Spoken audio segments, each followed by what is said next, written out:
राहुल एक छोटे से गांव का 12 साल का लड़का था।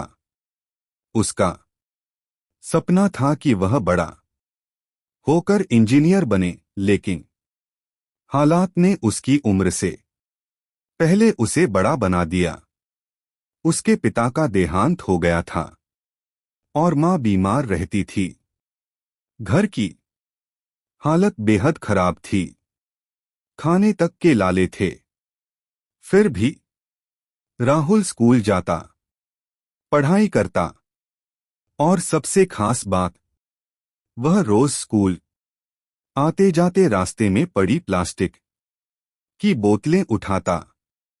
लोग मजाक उड़ाते, देखो इंजीनियर बनने चला है, कूड़ा बीनकर। मगर राहुल चुप रहता। उसके लिए हर बोतल सिर्फ प्लास्टिक नहीं थी, वह एक मौका थी, एक उम्मीद थी।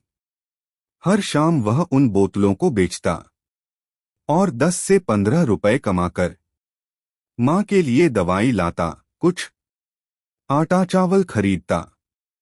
उसका एक ही सपना था, मां ठीक हो जाए और वह पढ़ाई पूरी कर सके। एक दिन उसके स्कूल के मास्टर जी ने पूछ लिया, बेटा तुम रोज ये बोतलें क्यों उठाते हो? राहुल ने मुस्कराकर जवाब दिया, सर हर बोतल मेरे लिए 1 रुपया है और हर रुपया मेरी मां की एक सांस के बराबर। मास्टर जी चुप हो गए। अगले दिन उन्होंने पूरे स्कूल में राहुल की कहानी सुनाई। फिर धीरे धीरे गांव के लोग भी समझने लगे, कुछ मदद करने लगे, कुछ बोतलें इकट्ठी करके राहुल को देने लगे। समय बीतता गया।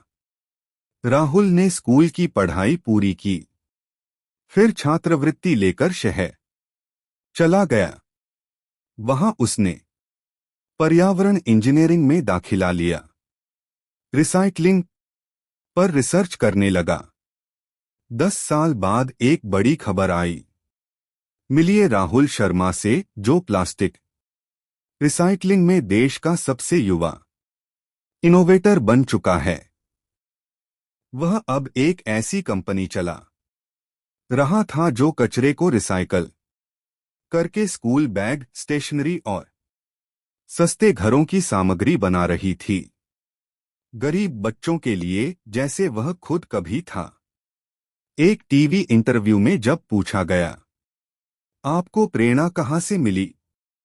राहुल ने कहा, मां की सांसों से और उन प्लास्टिक की बोतलों से जिन्हें सबने कचरा समझा, पर मैंने उन्हें जिंदगी समझा। कोई काम छोटा नहीं होता, हालात कितने भी मुश्किल हों। अगर इरादा सच्चा हो तो वही प्लास्टिक की बोतलें एक दिन आपको शोहरत और सम्मान की ऊंचाई तक पहुंचा सकती हैं।